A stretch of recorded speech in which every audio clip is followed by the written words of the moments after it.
घूमते और इतने अजीब तरीके से हरकत करते कि मानो मुझे पकड़ने की कोशिश कर रहे हो। हर कदम पर मुझे लगता था कि कोई मुझे देख रहा था, मेरे साथ चल रहा था, लेकिन मैं इस सब के बावजूद खुद को उस रात रोक न सका। वो आवाज़, उसने मुझे एक लम्हे को भी रुकने न दिया, ऐसे जैसे मैं उसके वश में आ चुका था। तो आप बस चलते ही रहिए आगे की ओर, चार्ली ने धीरे से पूछा। हाँ, चलता रहा, क्योंकि मेरे दिमाग का एक हिस्सा मुझे कह रहा था कि शायद, बस गुमान की हद तक ही, कि शायद कोई इंसानी बच्चा यहाँ छोड़ गया हो। मगर जंगल के इस हिस्से में उसका अभी तक जिंदा रहना किसी तौर मुमकिन नहीं था। ये बात भी मैं अच्छी तरह जानता था। मगर जितना मैं उसके पीछे जा रहा था, उतना ही महसूस हो रहा था कि जैसे मैं किसी जाल में फंसता जा रहा था। चार्ली की नज़र मार्क के हाथों पर पड़ी, जो कि अब कांप रहे थे। उसकी आवाज़ वो वाकया बताते हुए अब की थोड़ी थोड़ी लरजने लगी थी। मार्क बात जारी रखे हुए था और फिर मुझे थोड़ा होश आने लगा। मैं समझता गया, ये जो भी था मुझे मदद के लिए नहीं बुला रहा था, ये मुझे और अंदर खींचना चाहता था, जंगल के उस अंधेरे हिस्से की ओर जहां मेरा बचना तकरीबन नामुमकिन ही था। उसी लम्हे मैंने फैसला कर लिया कि बस अब और नहीं। मैंने अपने कदम वापसी ट्रक की ओर घुमा लिए। मेरे हर बढ़ते कदम के साथ वो आती आवाज़ भी अब तब्दील होने लगी। बच्चे के रोने की आवाज़ से वो अब जंगल की भयानक आवाज़ों में तब्दील होने लगी। मेरे मज़ीद जंगल में न जाने से उनकी बढ़ती हुई मायूसी मुझे साफ महसूस होने लगी थी। वो आवाज़ अब के दूर नहीं, मुझे अपने सर के ऊपर महसूस हो रही थी। जितना मैं तेज़ चलता गया, वो आवाज़ उतने करीब से करीब तर होती गई। मैंने भागने के लिए सोचा, मगर हकीकत ये थी कि मैं अच्छी तरह जानता था, अगर मैंने भागने की कोशिश की तो वो मुझे किसी सूरत ट्रक तक पहुंचने नहीं देंगे। मैं किसी सूरत उनसे तेज़ नहीं भाग सकता था। लेकिन अब के मेरे पास कोई ऑप्शन भी नहीं था, तो मैंने बगैर कुछ सोचे समझे दौड़ लगा दी। आवाज़ें थी कि मुझे अब मेरे कंधों के पास सुनाई देने लगी। टकराती सांसें, हिलते साए और बढ़ती घुटन मैं अब वाज़े महसूस कर रहा था। मेरा सांस फूला हुआ था जब मेरी नज़र दूर मेरे ट्रक पर पड़ी। वो मुझे पेड़ों के बीच दूर से नज़र आ गया था। चांद की रोशनी स्टील के हिस्सों को रोशन कर रही थी। वो गिनती के चंद लम्हे थे मेरे और मेरी मौत के बीच। मैं अपनी पूरी रफ्तार से उस रात भाग रहा था। आसपास के हर पेड़, हर शाख का पत्ता मानो अब मुझे काट खाने को दौड़ रहा था। चार्ली, तुम यकीन नहीं करोगे, मैंने उस रात ऐसा कुछ देखा था जो मैं कभी अपने अल्फाज में भी नहीं बता सकता। मैं बस पागलों जैसा उसी ओर जा रहा था, गिरता पड़ता बस एक ही धुन में। जैसे ही मैं ट्रक के पास पहुंचा, मैंने ट्रक का लॉक खोला, नोजल निकाली और कांपते हाथों से फ्यूल भरने लगा। अभी मैं ये सब कर ही रहा था कि मैंने वो देखा जो कोई इंसान अपने जीते जी तो नहीं देखना चाहेगा।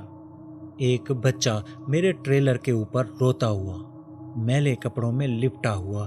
फ्यूल भरते हुए मैंने उसे देखने की कोशिश भी की थी, मगर वो ऐसे कपड़ों में लिपटा हुआ था कि उसे देखना मेरे लिए मुमकिन नहीं था। जैसे ही फ्यूल का आखिरी कतरा ट्रक के अंदर गया, मैंने कैन नीचे फेंक दिया। मेरी हालत बहुत बुरी हो चुकी थी। सेकंड के कितने हिस्से में मैं छलांग लगाते हुए अपने ट्रक पर जा बैठा। जेब से चाबी निकाल के इग्निशन में लगाई, मगर मेरा ट्रक स्टार्ट नहीं हुआ।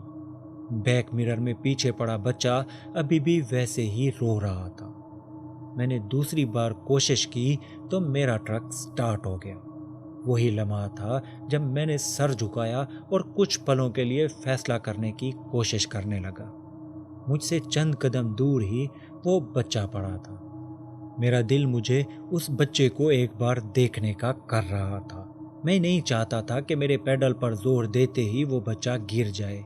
दूर मेरे अंदर कहीं मुझे एहसास खाए जा रहा था कि कहीं ऐसा ना हो कि मेरी वजह से कोई इंसान अपनी ज़िंदगी से हाथ धो बैठे।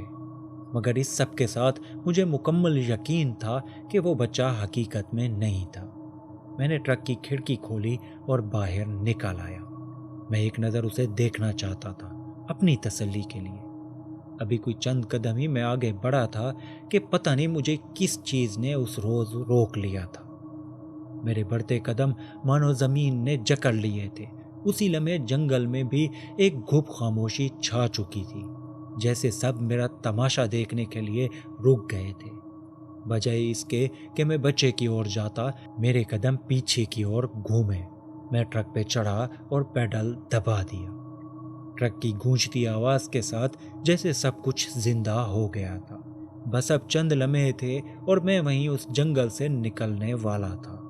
उन सब मखलूकात के ट्रैप में आकर भी बच निकलने वाला था। मेरा जिस्म कांप रहा था और दिल था कि मानो फट रहा था।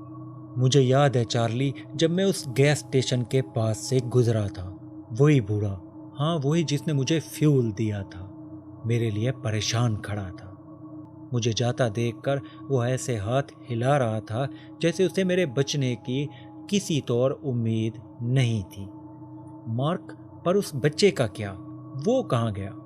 चार्ली ने बात काटते हुए परेशानी से पूछा। चार्ली, मुझे नहीं पता उस बच्चे का क्या हुआ। मैंने जैसे ही पेडल दबाया था, उसके बाद मैंने वापस मुड़कर नहीं देखा और ना ही मैंने निगाह बैक मिरर पर डाली। हालांकि मेरे अंदर के खौफ और क्यूरियोसिटी ने मुझे बहुत मजबूर किया कि एक बार देख लूं, पर मैंने ऐसा कुछ नहीं किया। मैं जानता था मेरे सारे सेंसेस झूठ नहीं बोल सकते थे। सब कुछ मेरी आंखों के सामने था हकीकत में, लेकिन मैं जानता था कि वो सब तो बस एक हसीन सा धोखा था, मुझे फंसाने के लिए, ट्रैप करने के लिए। मगर बात यहाँ भी ख़त्म नहीं हुई थी चार्ली, मार्क हल्का सा मुस्कुराते हुए बोला। मैंने गैस स्टेशन की तरफ जाने से पहले खुद अपने हाथ से उस सीबी रेडियो को ऑफ किया था, मगर जब मैं उस जंगल से निकल रहा था वो एकदम से बज उठा। कोई ऐसी फ्रीक्वेंसी वो पकड़ रहा था जो मैंने पहले कभी नहीं सुनी। सीबी रेडियो आमतौर पर ऐसे दूसरी फ्रीक्वेंसीज पकड़ता रहता था, मगर अब की बार जो फ्रीक्वेंसी उसने पकड़ी थी वो बहुत अजीब सी थी। दूर शोर के दरमियान कोई बोल रहा था। मैंने बहुत कोशिश की उसे सुनने की, मगर मुझे सिवाय एक दो बातों के कुछ खास समझ नहीं आई। वो जो कोई भी था, उसकी आवाज़ बहुत भारी और ऐसे महसूस हो रही थी जैसे वो कोई इंसान नहीं, कोई और चीज़ ही बोल रही थी। अगर आज तुम उस बच्चे के नज़दीक चले जाते तो शायद तुम्हें दोबारा कभी दिन की रोशनी और रात का अंधेरा देखना नसीब न होता। तुम्हारी किस्मत अच्छी थी कि तुम बच गए, वरना बहुत सारे पहले यहाँ आ चुके हैं, कभी ना वापस जाने के लिए। मगर जल्द ही फिर किसी मोड़ पर हमारी मुलाकात ज़रूर होगी मार्क। मुझे बस इतनी ही समझ आई थी। उसका एक एक लफ्ज़ मुझे आज भी याद है और हमेशा के लिए मेरे दिमाग में गूंजता भी रहेगा। ये अल्फाज सुनते वक्त मैं जितना खौफ से कांप रहा था, मैं उतना ही अपने जाने पर खुशी भी महसूस कर रहा था। उस रात मैंने अपना ट्रक तब तक नहीं रोका जब तक कि मैं उस छोटे से टाउन में नहीं पहुंच गया। वहां ट्रक स्टॉप पर मैं अपना ट्रक लगाते ही बड़ी देर तक सोचों में गुम हो गया था। मेरा जिस्म कमज़ोरी से निढाल हो चुका था। चार्ली, जब इंसान ऐसे वीराने में मौत को इतने करीब से देखता है ना, तो उसके सारे जिस्म की ताकत मानो निचोड़ ली जाती है। मेरे साथ भी वैसा हो रहा था। मैं चाहता था कि ट्रक से उतरकर डाइनिंग एरिया तक जाऊं, शावर लूं, मगर मेरे अंदर हिम्मत ख़त्म हो चुकी थी। भला उस ट्रकर का जिसने मेरे करीब आते ही मेरी हालत महसूस कर ली थी। कंधा देकर जब उसने मुझे ट्रक से उतारा तो कुछ लम्हों के लिए वो भी खौफ में चला गया था। वो ड्राइवर था, इसलिए समझ गया था कि कुछ ऐसा हुआ था मेरे साथ जो बताने के लिए बड़ी हिम्मत चाहिए थी।